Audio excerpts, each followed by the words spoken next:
প্রিয় ভাই বোনেরা, আজকে আলোচনা করব মেথি নিয়ে। মেথি খেলে কি কি রোগ ভালো হয় আজকে তা নিয়ে আলোচনা করব।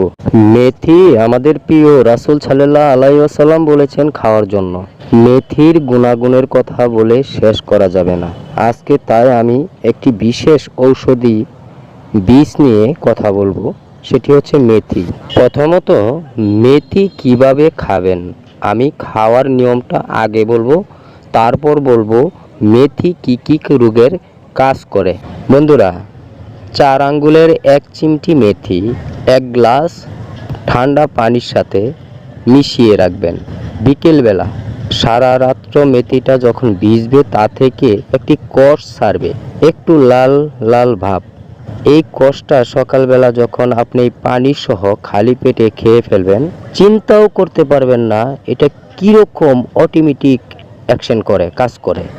যখন আপনার হজম শক্তি কম হবে, 1 গ্লাস মেথির রস যখন সকালে আপনি খেয়ে নেবেন, পানি যখন সকালে আপনি খেয়ে নেবেন, আপনার হজম শক্তি দ্রুতভাবে বাড়তেছে। সারা রাত্র ভিজানো মেথির পানি পান করার পর আপনার পেটের যে বুড়বুড়ি ভাব, ফাঁপা ভাব, এগুলো দূর হয়ে যাবে।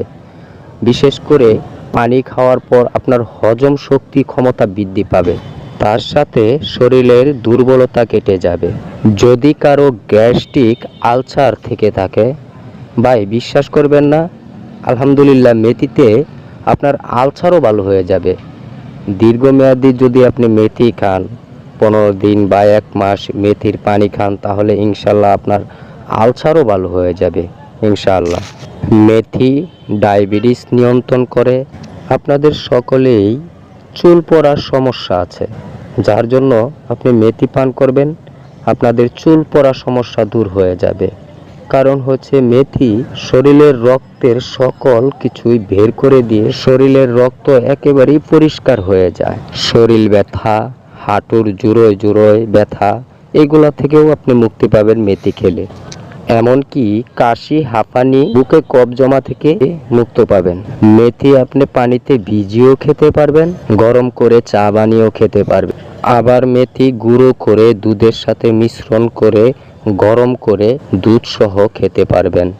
মেথির বীজ বেটে বা ব্লেন্ডার করে অ্যালোভেরার সাথে মিশিয়ে আপনি চুলে লাগালে চুল শক্ত হয়ে যায়, আর চুল পড়বে না। চুল পড়া থেকে চুল পড়া বন্ধ করবে।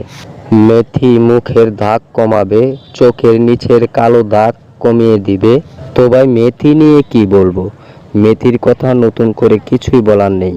কম বেশি আপনারা সবাই জানেন মেথির উপকারিতা, যার জন্য ভাই বলি আপনারা প্রতিদিন সকালবেলা সারা রাত্র ভিজিয়ে যে পানিটুকু হবে সেই পানিটুকু চা বানিয়ে খান, আর খালি পেটে ঠান্ডা পানি খান। আর ভাই আপনাদের কাছে অনুরোধ, যদি পারেন তাহলে আমার এই ভিডিওটা লাইক, শেয়ার, সাবস্ক্রাইব ও বেল আইকনে একটি টিক দিয়ে দেন। বেল আইকনে টিক দেওয়ার কারণ হচ্ছে অল বেল আইকনে যদি টিক দিয়ে রাখেন তাহলে আমার সবগুলো ভিডিওই আপনার কাছে চলে যাবে। যদি আপনার একটি শেয়ারের কারণে অন্য কারো যদি বিন্দুমাত্র উপকার হয়, তাহলে ভাই সেটার সওয়াবও আপনি পেয়ে যাবেন। যার জন্য অনুরোধ করে বলছি ভাই, আমার এই ভিডিওটা আপনারা লাইক শেয়ার করে দিন। ধন্যবাদ সবাইকে। আসসালামু আলাইকুম।